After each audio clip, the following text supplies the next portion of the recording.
What's up, everybody? I just wanted to say thank you to everyone who came out to the screenings. We had an amazing run. It was a blast. Stay tuned for more announcements in the coming months. We will have more announcements for the movie Left at Wall. It's going to be available to everybody really, really soon. Can't share much more now, but we'll have more soon. But just wanted to say thank you to everyone who came out to the screenings, all the cast and crew, everybody who made this project possible. I'll be saying a lot more in the coming months, but for now, thank you, thank you, thank you. Episode 44. Tuesday Thomas. Tuesday Thomas is an actress, performer, comedian, and filmmaker. Her documentary, The Trash Goes Out on Tuesday, is out now. It's about her life growing up transgender in the 70s. I met Tuesday some years ago in the comedy scene here in LA. I interviewed her in the past for a show I used to have. She's had a wild life. Also, we both made our first movies recently, which is quite a process, so we had a ton to talk about. Also, very short disclaimer before we get right to it. During this interview, my power went out, so we had to pick it back up once my power came back on, so there might be a little bit of a weird edit in this one, but that's what happened. Without further ado, please welcome to the show, Tuesday Thomas.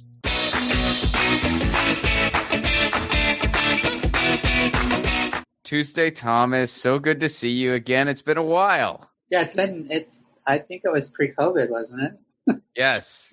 Yeah, because that was 128 carry the 4 100 years ago.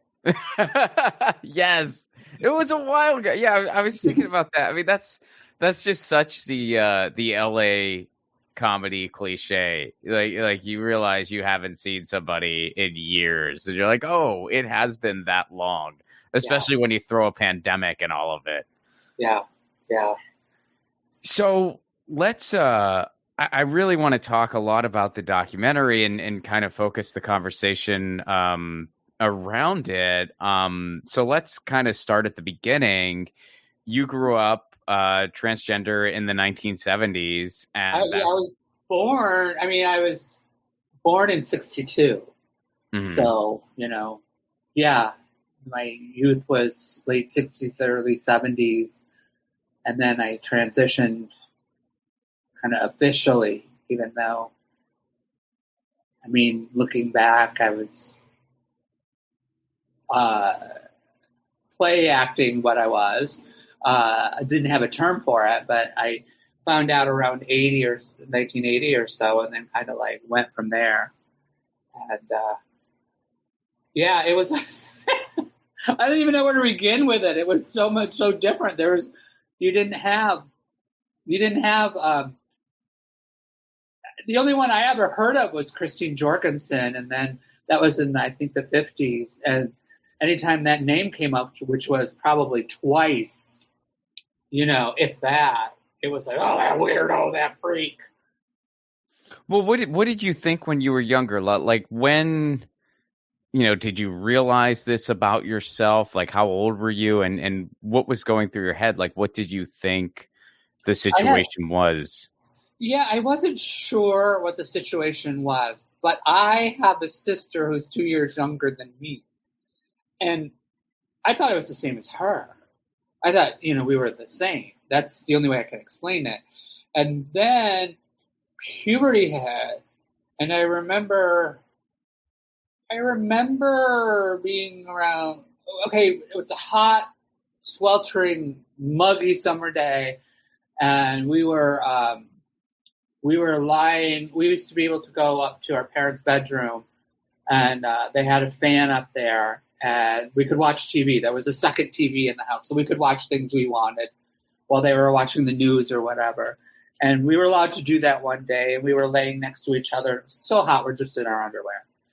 And I remember her looking over at me and saying something about, ha, ha, ha, you have a bump. I don't have that bump. And something triggered in me.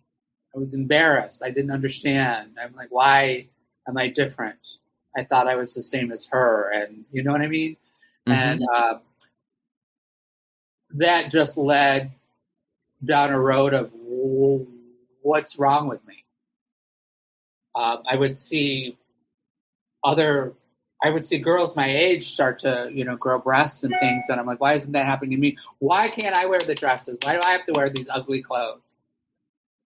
And back then, there wasn't a term for it. So, I mean, it was just, you're bullied as a sissy. You were, told you were weird. You stopped that. They were trying to pray it away from you in church or, Where did you grow up? Upstate New York. And very small town. I don't even know the population. It was a very small town. And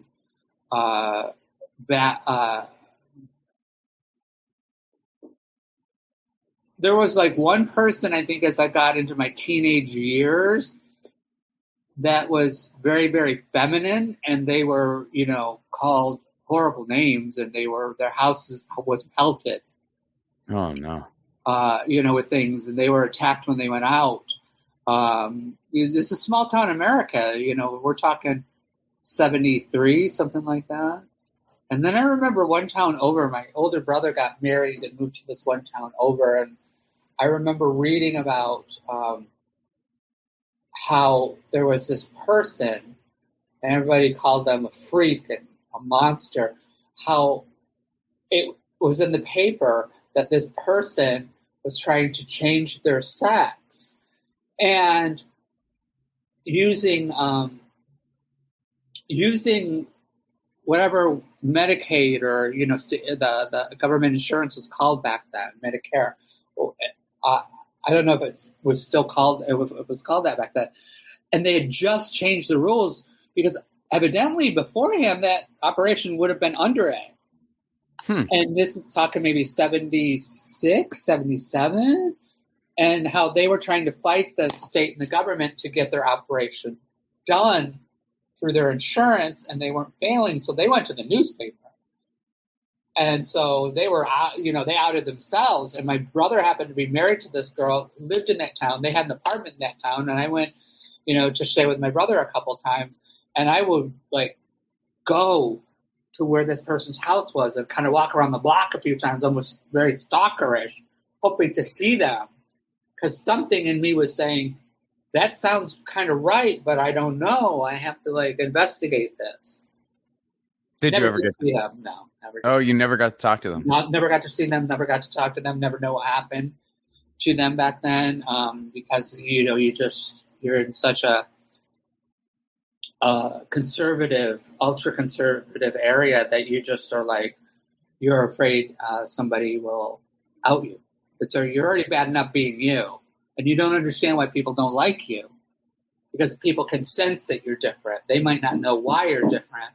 The boys didn't want to play with me because I was too girlish, and the girls didn't want to play with me because I was not like a regular boy. So I couldn't win.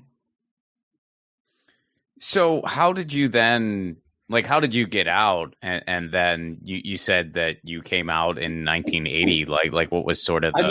I moved to San Francisco. I moved straight out of school. I found my parents got a relative out in that near San Francisco to agree to let me live with them because I was doing drugs. I was an unruly child. I would, be grounded, and I would crawl out a second-story window just to go because I just couldn't handle everything.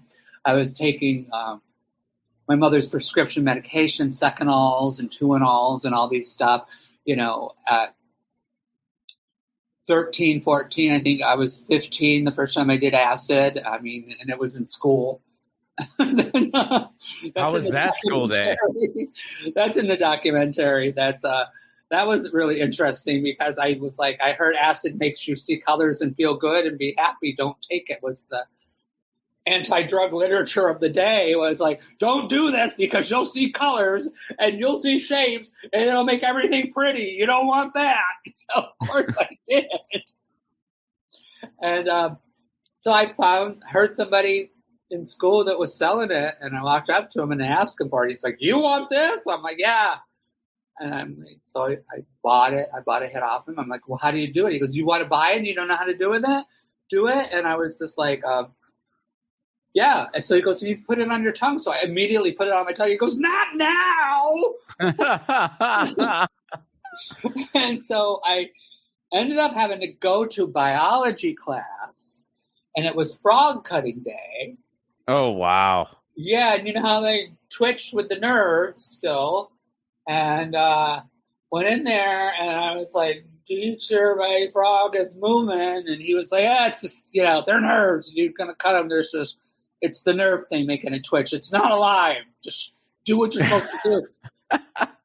And then all of a sudden that frog turned into that Bugs Bunny cartoon with the top frog with the top hat singing, hello, my baby, hello, my. And I walked out, and I walked down the hall, and I walked straight out of the school, and I walked down the street. There was a cemetery there. I hung out there. I just was tripping. I found my friends afterwards. They were like, what happened to you? I'm like, I don't know, but this is fabulous. I love you all, even though that tree is melting. It's beautiful type thing. Did you do it in school again? I don't know if I did it in school, but immediately, I learned to time it, so it would be like, it's going to kick in a half an hour, supposedly, so a half hour before the end of school, so we can just go play the afternoon away. So did you flee, did you go cross country after high school, or were you? I got out of high school early. I graduated. I got out early. I did everything I could to get out, and they wanted me to go live with this aunt and uncle in outside of San Francisco, and that were religious. So they thought it would be a good fit, and that I would be controlled, and I would learn things. But what they neglected to realize was, number one, they were elderly. Number two, they lived in a one-floor duplex, so it was ground level.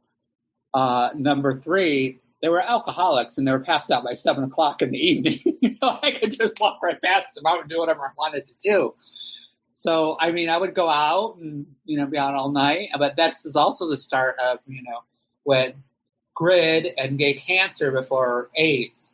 This was all starting to just rear its ugly head at the same time. I would see people out, and they would look good, and then a week later they would look like a corpse. Things happened fast. And so what was going through your head at that time? Because you were pretty young, and you're just exposed to just this huge subculture, having been in small town upstate New York. How did you process all of it? It was, I remember walking into, I think the club was called Moby Dick. It's still there in San Francisco. And I remember walking into it, might have been either Halloween or New Year's Eve, because it was a big block party type situation. Back then, though, the cast floor was always filled. And I remember walking into the bathroom and seeing condoms all over and going, why do gay men need condoms? I don't know what's going on here. Is there something, So there was that. There was the fact that there's a strange disease that nobody really has a name on that was really affecting people very quickly. And nobody knew how it was being passed. There was also, this was after Harvey Milk and the whole Dan White thing and George Moscone. So Dianne Feinstein was the mayor, and she had told the police, leave the boys alone, leave the gays alone. And so I would walk down Castro Street thinking about people who look like they're dying, and then look down an alley, and there's a bunch of people having sex out in the open, and cops walking by going, now you boys, no, you shouldn't be doing that out in public. So it was it was a lot of opposites. It was so strange back then, because everybody was so happy to be gay and be alive and be themselves. And, you would see people like me just starting the hormones, and you would see all kinds of stuff going on. But at the same time, we don't know why people are dying. We don't know why this one's got big sores all of a sudden. We don't know why. So what happened to so-and-so? I haven't seen them in a couple weeks. Somebody better go check their apartment. It was an odd time of joyousness and sadness that coexisted strangely together. Well, what was the process of starting on hormones back then? Like how? Because I know, I mean, it's to my understanding, it's very hard to do that now. So, It's a lot easier. I get in trouble because I use the word easier and people don't listen to me and I say it's easy. I never say it's easy. I say it's easier. Back then, there were probably all doctors that did it were underground. They were trying to get your money. I actually had left San Francisco and started back in New York. I went back to New York because it was just San Francisco was way too much, and I couldn't, just exist. It was frightening, and I was there for a couple of years. And when I started the hormones and things, it was back in New York. Now you couldn't get them. The doctors wouldn't give them to you. You had to go to black market doctors to get them. And they would charge you a lot of money. They had a thing called the Harry Benjamin Standard of Care that came out, and that said that in order for a doctor to prescribe you hormones, eventually that came out, so doctors would do it, but you had to live as a woman and present as a woman for 2 years before you could get the hormones. So how are you going to get a job looking like that in those times? What did you do? Yeah, well, how are you going to get a job? You've got maybe you've got very masculine features. You still have facial hair. You still have a lot of things, but you have to put on wigs and dresses and things to live as a woman before they'll give you the hormones, which soften you and everything. Mm-hmm. So not only are you looked at as a freak and a weirdo, you can't really get on the hormones for a while, but you have to pay for them, but you can't get a job because you have to look a certain way and nobody wants to hire you looking that way because it's so strange. And if you were lucky enough to have what I call my privilege, which was white, and I was pretty passable from the beginning, and so that's a big privilege to have. You could get them black market too, but the only jobs you were relegated to were pretty much sex work, whether you liked it or not. Like people like me could get regular jobs, but there's always somebody who figured it out, or always somebody who knew you from your past, who would come in and then blow your cover. And then it was like, you lied. The employers were like, you lied to me. You lied to me about who you are. I'm like, well, no, you never asked. I didn't lie to you. It's none of your business. But because they took it as an affront to them, and people still take people like me, trans people, as an affront to them for some reason, that I'm trying to lie to you, that I'm trying to fool you, as opposed to just live my life. It was like, well, you can't be trusted. Well, I never stole from you. I never did anything dishonest. But you're going to fire me because I lied to you, and now you can't trust me to run your cash register that I've run for a year without a mistake. So that's my point is, how are you going to work? How are you going to pay these doctors? I wasn't built for sex work. It took its toll on me. It really fucked me up. And so there's nothing wrong with it, but some people aren't built for it, and you are forced into it. I mean, not by a pimp, but just you have to survive. You have to eat. You have to get an apartment. You have to pay your bills. You have to buy your hormones. You have to get your surgeries. And ain't no job giving you anything because you look the way you do. So when you say New York, did you go to New York City or did you go back I went back to upstate for a while. Then I went down, I was back and forth between New York and upstate. And, okay. A larger city in upstate New York. And then New York City. So, I mean, we would go down to New York constantly. I would stay down there for a while. Then I'd come back up to the city upstate, back and forth. So, and then that was also the time in the very beginning, in the early 70s, or in the late 70s, they were still not really liking drag queens or trans people in the gay pride parades. They wanted us out because they thought you had to assimilate as straight people to pass and get the laws. So they didn't want that kind of the leathers and the drags, but we were excluded. a lot of times from things. It wasn't until the 80s where they were just like, okay, you can come back in. But by the time I got back up, going between New York and upstate, that's kind of, when the AIDS crisis, then when they had a name for it, and people started dropping like flies. You never knew, I mean, I remember in a 3-year period, this is after I had reconnected with my parents, because there was a while where I hadn't been with my family, telling my mother, well, in the last 2-3 years, I've been to probably 200 funerals. And she said, oh my God, you've been to more funerals than that amount of time that I've been in my whole life. That's horrible. That was the way it was. We just didn't, people were just dropping like flies and nobody was doing anything about it. What was it like reconnecting with your parents? It was interesting. It was like, once we did reconnect, it was good. As far as me being trans, it was fine.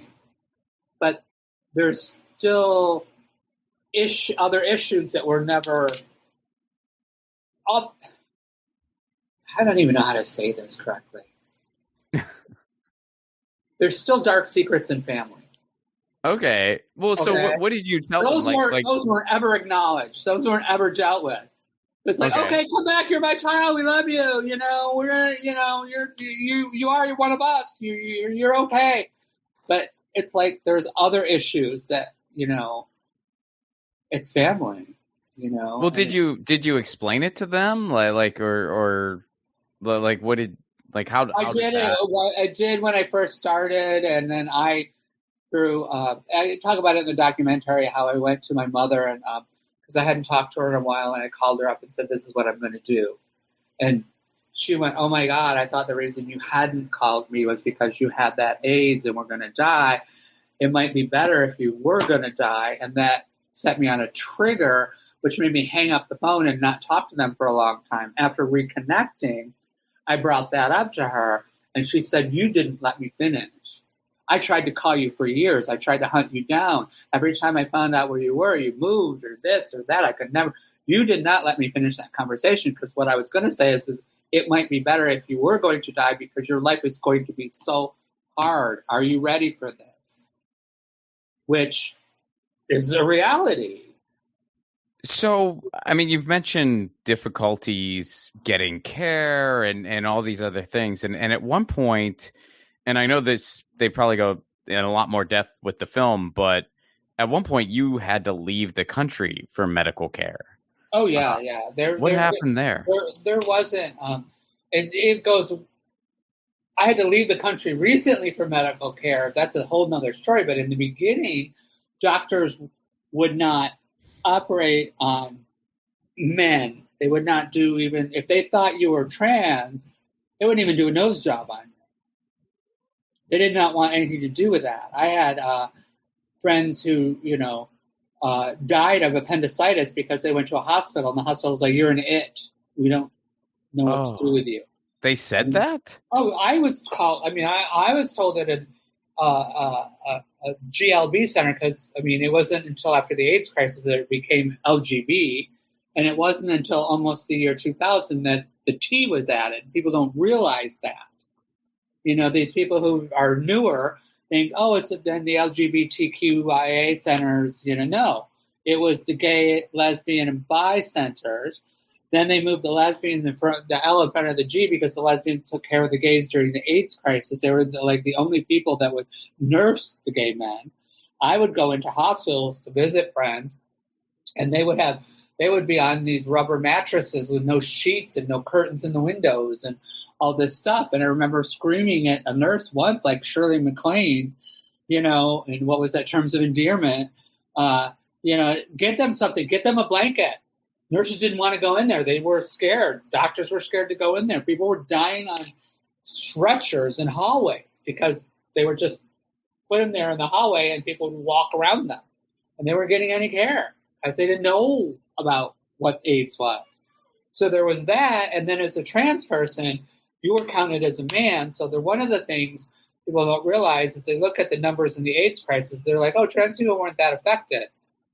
Yeah, we were, but they didn't count us as trans. They counted us as men. So you've got no number of us, no true number. And then doctors, like I went to a GLB center and tried to find a doctor. It was told by the lesbian who ran it, it's like, this isn't for you. You're in the middle. You're not a man. You're not a woman. You're an it. Nothing I can do to help you. And so, wow. We had to find black market. We were on our own. Doctors that would operate on you were pretty expensive and pretty much butchers. There was a doctor in New York called Dr. Wesser that a lot of girls would go to because they couldn't go anywhere else. And we called him Wesser the Messer because he would fuck everything up. He'd make you just horrible butchering jobs, but you needed the surgeries.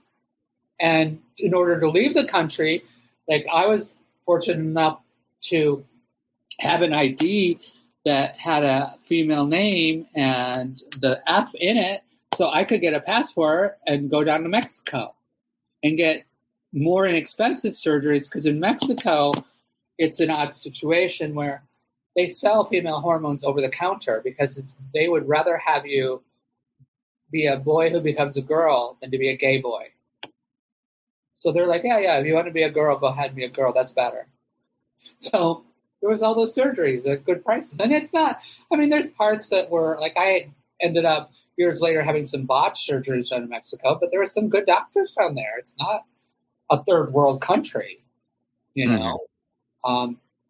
So there was that. And I remember I had a gynecologist that I went to try to get hormones from. And he said, I will give you a prescription for hormones if you come, at a teaching hospital. If you come in front of my class and let them ask you questions about what you are. So he would walk in a transvestite, which back then transvestites were men who wore women's clothes for sexual kink. Mm-hmm. There was cross-dressers, which is just men who wore women's clothes because it made them feel better. They did not want to change their sex. They did not want any.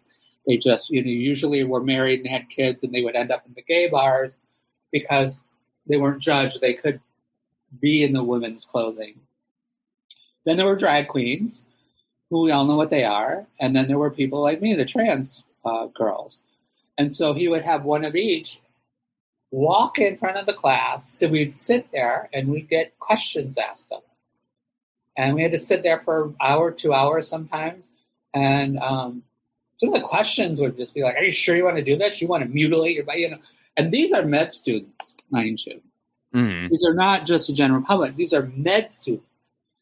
But the thing is, at the end of it, he would hand the transvestite a check for $50. He would hand the cross-dresser a check for $50. He would hand the drag queen a check for $50. Then he would hand me a prescription for 6 months worth of hormones. I wouldn't get them. I still had to pay for them, and they're expensive. Mm-hmm. But I would get a prescription. That's all I would get. So you went down to Mexico, and it was just easier to get. It was easier. You could you could bring hormones back. We'd buy them. We'd get the surgeries down there. It was just so much better. And then, over time, then doctors here would start performing certain surgeries. There was the doctors in Trinidad, Colorado that started performing. There was in Canada, in Toronto, you could go up there. But they were kind of expensive. Bessard and Menard were in Quebec, and there was somebody else in Toronto. But over time, it became easier to acquire hormones and things. Recently, I had to go because I had breasts that were done in Mexico like 20, 30 years ago, and they were silicone and they burst. And there was no doctor here who would take them out. I finally found a doctor who would take them out, and then he did such a bad job here in the States that he left so much that it became scarred, and I had tumors starting to grow. I had tumors on my arm and in my breast. One breast is growing, at 50, mid-50s, your breasts aren't supposed to grow anymore, especially if you're assigned male at birth. That's just not something that happens, because it was my lymph fluid. But no doctor here would fix that because they don't want to, they all stick together. Our health system is so fucked. Mm-hmm. They're so scared about getting sued for malpractice or something. And no doctor will tell on another. No doctor wants to touch you. So I actually went down to a doctor I had seen who had fixed some botched surgeries of mine years ago. I contacted him and said, they wouldn't even do exploratory surgery here to see what was wrong with me. And so I went down there and he opened me up. And it's in the documentary. He actually filmed, had one of his assistants film it, where you can see them opening up and just all this fluid just flowing out of me. And him he had to use a laser cutter to get through these tumors that had turned to rock. And the stuff from my arms was like taco meat. And I had to go down there because nobody here, I was almost dying, and nobody here would help me. And this was this was at the beginning of COVID, actually. Oh, wow. This was really recent. This is very recent. Wow. You're okay now. I have a lot of health issues, but I think, some of it stems from that. Some of it stems from just other things that happen. Some of it stems from just my body shutting down, as you get older. Well, so let's kind of switch gears a little bit and talk about your kind of creative timeline, like how you started getting into acting and that eventually led you into comedy, which is where I met you.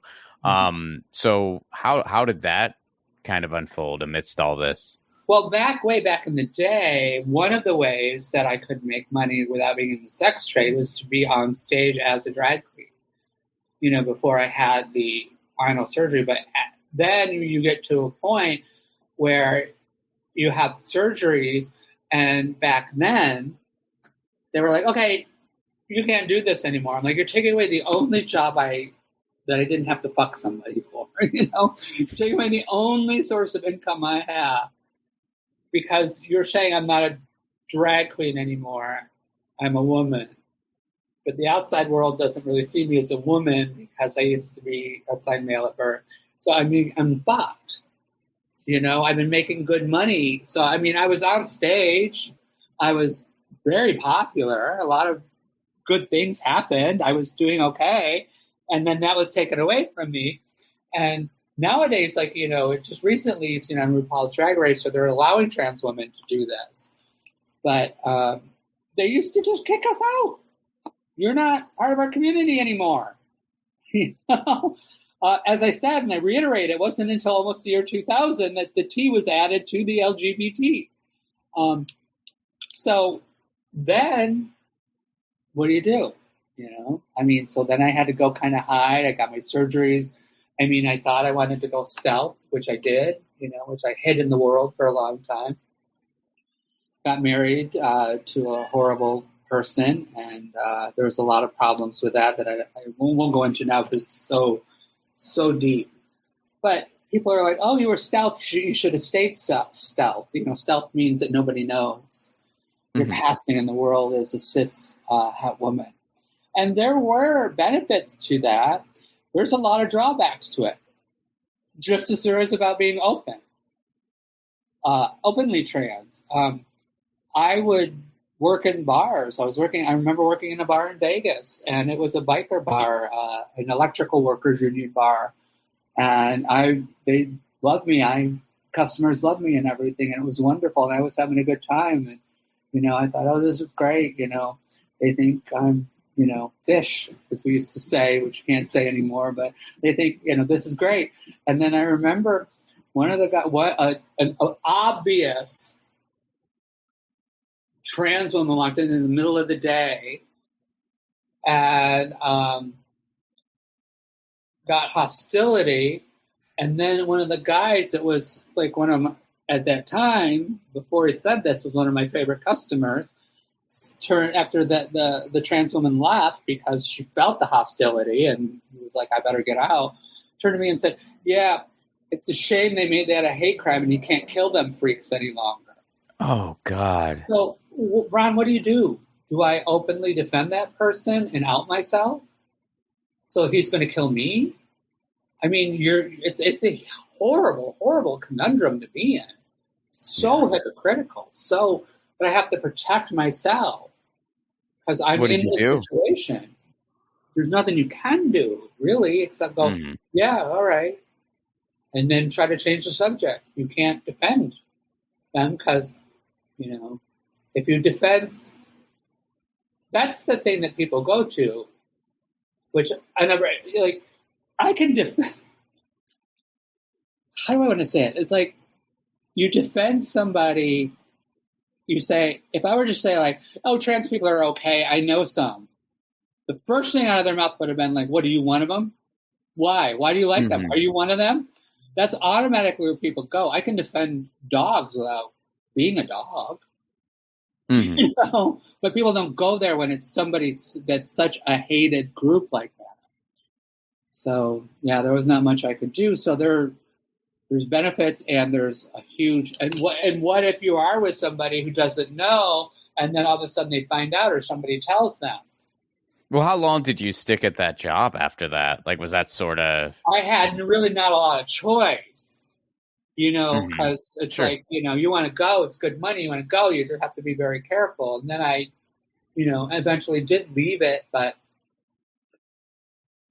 it's more of a question about the evil you know versus the evil you don't know. If I'm going to go to another job, the same thing could happen. Right. Oh, yeah, totally. So do I stick with the one place I'm at where everybody knows me? I got some kind of seniority, some kind of respect, and people are throwing money at me. I mean, do I stick there? Or do I go to a brand new place where I have to start up from scratch? And then people are like, what's your background? What are you doing? What's your... Right. Yeah. No, totally. I mean, I'm just asking for the chronology. I'm not, there is absolutely no judgment here. Oh, yeah. No, I don't take it that way at all. But that's the reality of it. Yeah. No, that's so when did you start getting into acting then? Like more specific, auditioning? Well, after I got stalked by my husband, there was a decade period where I was stalked by my husband, almost a decade, where I had to move from city to city to city. It destroyed relationships because the relationships with friends need to foster. You need to be able to call people and they need to call you, and you need to keep up and nurture whatever relationship you have, friendship, that takes work. I wasn't able to do that because I was consumed with trying to stay alive by being stalked and from city to city by this, crazy person. So then when it finally settled down, I was like, what am I going to do? I have to find joy again. So I started into the acting and stand-up comedy because I had done drag shows. I had hosted burlesque shows, I had done stuff like that. So I kind of was like, it's a stage. I can do this.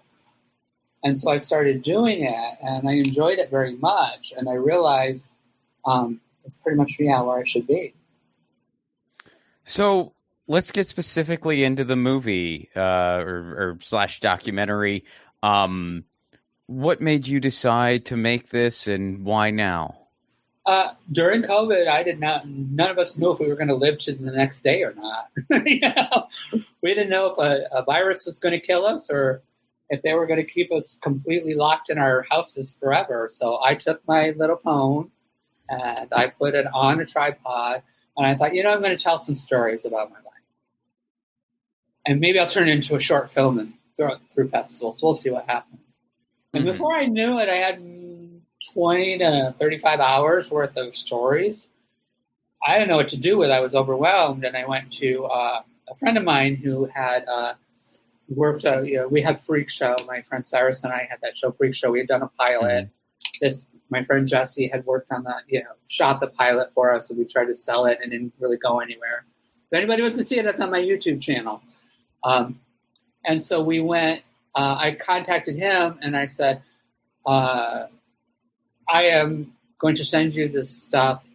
I would like to know if you think it's worthy of doing anything with.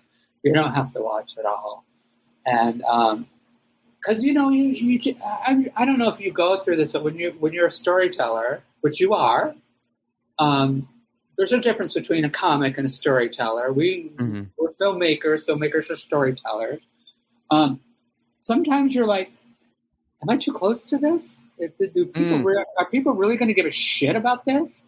Am I just being egocentric? Am I just deluded? So I wanted that step away from it. And I sent it to him, and within 2 days, he sent me an email back. He goes, number one, I did not know you were trans. Number two, this is amazing. We've got to do something with it. This is my new pet project. Wow. So that led to us deciding how to make the film, what we wanted, how instead of just me talking into the camera, how we would incorporate B-roll and different things like that, what we could do. Slowly it's a process over time.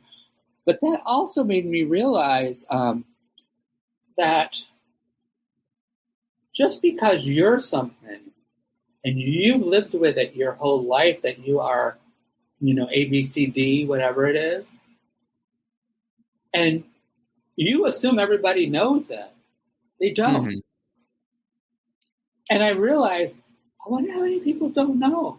Well, I mean, if you're curious, I didn't. I mean, I did. A lot of people didn't, and it took me back to the thing. It took me a lot of self-reflection, being like, did I lie to these people? No, I didn't lie, because I assumed everybody knew, and plus it's none of their business. But then it took me back to well, of course they didn't. You lived stealth for like all these, a couple of decades or so. You were mixed in the world. Of course they don't know. I mean, I had people that I saw all the time that didn't know. Mm-hmm. So it led me to be like, oh, I guess I just outed myself. So now I'm an out trans person. And so there's good and bad to that. So then I started the TikTok to help the trans youth, ask Tranma. So I wanted to help the kids know what it was like back in my day, so they don't have to go through the hell I went through.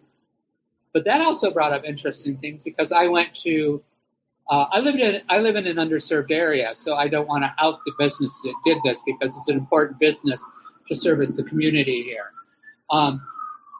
But I went to this place that I've gone to. I mean, I've lived here for 10 years. So this was a couple years ago. So 8 years I've been going maybe once a month or so to this business. Hi, how are you? Good to see you again. Hey, what do you need? Blah, blah, blah, blah, blah. And it's like always been, hey. I go in there and the guy wasn't really, I was like, hey, how you doing? Good to see you again. And he wasn't really saying anything to me. And then as I got closer to him to do the transaction, he leaned in and he said, I saw you on TikTok. I know what you are. It's fucking disgusting. Oh, my God. And I'm like, wow. So here's what's going to happen now that I'm out. There's good and bad to both. There's nothing's perfect about this at all. I mean, it's just so sad that kind of ugliness is still present. I mean, that's, wow. It's getting even more so now. I mean, Project 2025, one of their main directives is to wipe out transgenderism from the planet. They do want to, and that's what the goal is all along, because that's what they do every so many years. They erase trans history. The Magnus Hirschfeld Library in Nazi Germany was burned down. That had trans history. There's other spaces throughout the decades. Trans people have existed forever. Yeah. But every so often, somebody gets a bee in their bonnet about that's disgusting, because whether they're attracted to the trans person and want to have sex with them and can't admit it because that makes them less masculine, or whether they want to transition and can't admit it because that would be horrible to them. They want to wipe us off the face of the earth, so they burn our records. So we have to keep recording everything again, and that's what they're doing now, is they're getting rid of us. First, they're getting rid of records of us. They're putting us on lists. Florida, you have to let it be known if you are assigned a different sex at birth now for your driver's license. So that's step 7 of the 10 steps to genocide, is making a list of the people that the government has that they eradicate. Yeah. And that's the list right there. So then they'll start erasing. I mean, you can't tell me that Paramount erasing MTV News archives is just a cost-saving element. There's something in me that tells me to wipe out 30 years of news, that there isn't some kind of right-wing agenda reason behind it. I'm not saying it's trans-oriented. I'm not really big on conspiracy theories, but there's I never thought about it that way, actually. Cost-cutting. It's erasing history, and they've done that with other things as well. They could have easily left it up. It doesn't cost a thing. They could have given it to the Internet Archives to hold, but they didn't. I didn't think about it that way. So thanks for giving me yet another reason to stay up at night. But yeah, you're welcome. Boogity boogity boo. But no, I mean, when you and this is where I actually wanted to go next in the interview as we're starting to wrap up here. I mean, let me just ask you this. I mean, everything that we've talked about, and as you reflect on your youth, where you didn't know what it was that you were going through, and now there are more resources available. However, there's also this very, very, brutal trend going on right now, especially in places like Florida. Is it easier for trans youth today? And by easier, I do not mean easy, but yeah, I think easier. It is easier because I think there's more people like me that can be found because of the internet. There's more, back when I started, the median age for a trans person was 35. We did not live past 35. If you became trans, you did not live past 35. You really didn't. There's very few of us. I'm 62 this year, at the end of the year. There's very, very few of us left at this age. There should be hundreds and hundreds of us, okay? But because of things I told you about dying of appendicitis or not being able to go to a doctor or the AIDS crisis or different things like that, we were erased and killed off. So I think it's easier because you could find out more resources on the internet. I think doctors on the whole are more accepting. Even doctors in Florida, there's still a lot of good doctors that want to do this. They just can't because they will be jailed. It's the politicians. It's those homophobic, toxic, right-wing Christian Handmaid's Tale, Amy Coney Barrett, Brett Kavanaugh, asshole religious fucks that are doing this. I think Ron DeSantis is the most dangerous person in American politics. I mean, I do too. I think he's more dangerous than Trump, and Trump is extremely dangerous. So. Oh yeah, absolutely. Yeah. I mean, Trump is I think Trump repulsive, but I think Ron DeSantis is like an architect behind Project 2025, along with Coney Barrett and Kavanaugh and Alito, because they all belong to that same church religious sect that the Margaret Atwood based The Handmaid's Tale on. So I think what they're I hope the day doesn't come when what we just talked about, we have to have an "I told you so" moment with everybody else, because it's one of those things. When I mentioned my whole thing with Trump is I believe that they found the buffoon who, as dangerous as he is stupid enough to believe that they're loyal to him and he wants absolute power, and they found the one that they can throw up there and get him in power and rile the people up. And then when it comes time to take control, they can get rid of him easy and they can enact the whole Handmaid's Tale crap that they want. That's what I am scared of, because I can easily see that happening. I completely agree. I mean, I think that, Trump, as repulsive as he is, Trump's a narcissist. Trump just cares about himself. He cares about his brand. He doesn't really stand for anything at all. No. So it's all about the lunatics he surrounds himself with. And then someone like a Ron DeSantis, that is an abled theocratic fascist, because people kind of write him off, that they don't take. It's like, no, you look at what this guy is doing in Florida, the playbook he is following. They made it a law in Florida. They made it a law in Florida, and people don't realize this.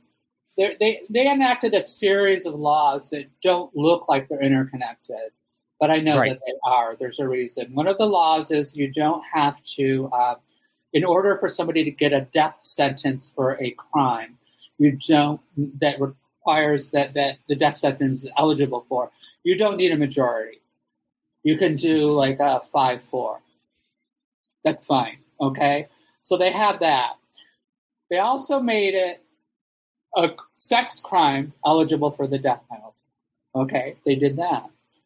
Then they made the drag laws where you can't go out in public and drag in front of children, or the first one is misdemeanor, the second one's a felony sex crime. Drag queens can get ready at the bar. They can take off their makeup when they leave the bar and go home looking like boys. Trans people cannot go, so which means a trans person, because the law states going out as a member of the sex that you weren't assigned at birth. So somebody like me going to 7-Eleven, the first time I get a ticket, the second time it's a federal sex crime. So now sex crimes are eligible for the death penalty. And I don't need a majority to get sentenced. I can just get, a 5-4 jury saying, kill it. So these laws that look like they're not interconnected are connected, and they know what they're doing. Oh, they know what they're doing. They know what they're doing with the Don't Say Gay bill, that at the end of the day, it has nothing to do with parents. It has everything to do with making life even harder for transgender kids. The stuff they're trying to do online, and it's, it is just frightening. And by the way, if you're a trans person in Florida with a child, they can take your child away from you and put it in foster care. But it's not just trans people who reside in Florida. A trans person from New York can go down to Disney World down there. Is it World or Land? I forget which one is which. World. Florida's World. World. They go down to Disney World with their kids. And then the state of Florida can imprison them for a sex crime and take their kids away from them and put them in foster care.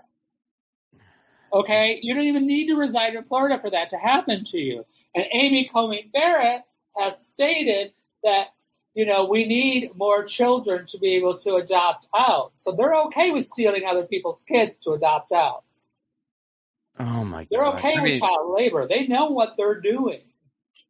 I mean, you look at all and then you can even go just broader and more subtle than that. He's also going after DeSantis, as of recently, is going after all arts funding. And the reason he's doing that is because he has a problem with the fringe festivals. The Orlando Fringe is one of the most successful stateside fringes. It's like one of the really good things about that state, in my humble opinion. Mm-hmm. And he's trying to kill that. And you look at all these things, having a scapegoat, trying to eliminate transgender people, a disdain for science and medicine, a disdain for culture, a disdain for education, a disdain for music and theater. What does all this sound like? What are all these symptoms of? We've heard this before. Yeah. Banning books. I mean, every symptom turned up to 11, and it's all over the country. But Oklahoma now Oklahoma with the Bibles in the classroom and the 10 Commandments, now. I've been saying it for years, ever since Reagan took over and embraced Falwell. Eventually we're going to have a theocracy, and this is what's happening. We have a fascist theocracy because, Reagan wanted to get in power, and he embraced the religious right with Falwell, and that's what's the start of it. And then Reagan cut funding for education. He made ketchup a vegetable. If kids can't eat right, they can't learn right. We want to cut the education so they don't learn right. We want to let the mental patients out so nobody gets free mental care. So it was all about controlling a future generation. So the people who are voting for Trump, these maggots, are all a result of that fucking Ron Reagan. You can trace everything back to him. And if I ever get to Simi Valley, I'm going to squat, piss, and shit on his grave. Okay? Yeah, I mean, everything can be traced back to Ronald Reagan. Like when you look at our contemporary time, even I would argue that George W. Bush was actually even worse as a president with everything he did around the world. But everything. Reagan was local. Bush took it to the world. Exactly. Yeah. Exactly. Yeah. Reagan cemented it domestically so that what Bush did around the world could happen. Yeah. So, yeah, and that's what I've always said about the difference between Republicans and Democrats. I think the Democrats used to be until Hillary moved to, just slightly left of center, so Bill could get elected when she moved the DNC that way, and so the values went there, so he could be elected. But I've always said this about the difference between Democrats and Republicans, is Republicans are almost like the Chinese government thinks this way. They think 100 years in advance. They don't think about next week necessarily. They think about what's going to be good for them. The Republicans always think long term. And Reagan and all those were like, okay, we're going to start these things because, in 3-4 generations, we're going to have a generation of slaves that we can control. Where the Democrats are like, I need to do something really quick fix so I get elected in 4 years. That's all I care about right now. Okay, let's throw them a stimulus check. Let's fix a road. Let's get a couple people working. Because I want to be reelected in 4 years. Where the Republicans are like, yeah, if the Democrats win in 4 years, we'll still have our policies in play, and we'll win the next one, and we'll put more. Right. They think long term. Well, because at the end of the day, evil. Long-term evil. Well, and at the end of the day, it's like the Democrats, they both have the same donors at the end of the day. So the Democrats don't want to ruffle too many feathers. And then when they do lose, well, fundraising's important. So let's focus on that. Yeah, and the cycle continues. It's not like Obama or Clinton or Obama couldn't have codified Roe versus Wade. That would. There's so many things. They fundraised on that. They got money for that, but they didn't do it. There's so many things they could have done to prevent where we're at now. I mean, just so many things. We could have retired when Obama asked her to. Yep. A Feinstein could have said, yes, I'm retiring, instead of spending 18 months where the Judicial Committee couldn't do a thing to appoint any federal judges. I mean, it's a lot they could have stopped at least one or two of Trump's picks. I mean, especially the one at the end, they totally could have waited out the clock on that one. They could have thrown every stall tactic in the book. They only needed a couple months. They tried nothing. I mean, I know, it's so frustrating. So where can people go to see your movie? It's going to be back on Tubi. There was some technical difficulties, so it's going to be back on Tubi soon, and it'll be on Prime, I think, in August. The Trash goes on Tuesday, and then on August is supposedly the release date of Tuesday's Trash, which is a comedy special coming out on Comedy Dynamics. So you got a special and a movie coming out. Yeah. The special was done on my rooftop during COVID. So I used the mask thing, but instead of this mask, people wear these weird animal top half of their face masks because of the freak thing, my whole Freak Mama brand. So I got that coming out, and you can see it. Mama warned me, MOMMA warned me on Instagram, Tramma on TikTok, Facebook, Tuesday Thomas. Tuesday, thanks so much for doing this. It's awesome to reconnect with you. And we both descended into the film world around the same time. Yeah, it's going to be great. I can't wait to see yours. I mean, every time you've had a viewing, I haven't been able to get out because I've had health issues. So now that I'm starting to feel better, I hope I get to see that really soon. Yeah, we're working on the distribution thing. I'm a couple steps behind you there, but hoping to have some announcements soon. Yay. Well, Tuesday, thanks so much for doing this. Okay, Ron, thanks for having me. This is fun. Always good to see you. Always good. All right, that was Tuesday Thomas. Check it out. The Trash goes out on Tuesday. Really, really cool documentary. And, of course, you're going to be able to see Left at Wall everywhere very, very soon. We're still working on that. Music for the 1000 podcast is provided by Andrew Saxon. Now be sure to check out his podcast, the Baywatching Podcast, wherever you get your podcasts. Leave us a 5-star review, would you? This is still a very new show. Every good review helps. Really helps us get up in the algorithms. And if you want to support this show on the sustainability end, you can do so over at patreon.com/Ron Placone. For Give What You Can level, you get all kinds of exclusive content, full stand-up sets not available anywhere else. I'm going to start dropping some interviews from my archive when I used to have a morning show in Nashville, Tennessee. Some of those interviews include interviews with W. Kamau Bell before he got his TV show, the full interview with Ian Anderson and Jethro Tull, and an interview that I did with Jimmy Dore before we started working together.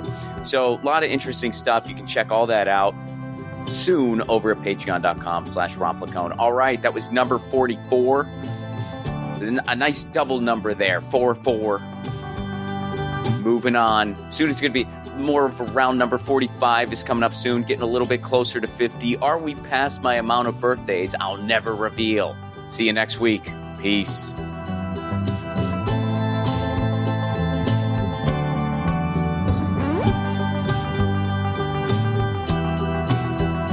Hey guys, Ron Placone here. Take your own 1,000 challenge. No, you don't need to interview 1,000 people, although if you want to do that, go for it. Your 1,000 challenge can be whatever you want. Maybe you want to call a friend out of the blue once a week. Maybe you want to read a book every month. Maybe you want to start a different garden every season. I guess that might be dependent on where you live. Look, the point of the challenge is taking on an endeavor that enriches your life in some way, and it can be measured. And then, of course, you do it regularly. That's what 1,000 is doing for me and hopefully for you too. The main reason for this podcast and every podcast I've ever done is to build community. So take your own challenge. Then join our Facebook group. It's called 1,000 What's Your Challenge? ? That's 1,000 What's Your Challenge ? And post about what your 1,000 challenge is and the progress you're making. All I ask is that people be encouraging of each other's challenges. This is personal and vulnerable, so be cool. There's enough negativity on social media. We don't need to add to it.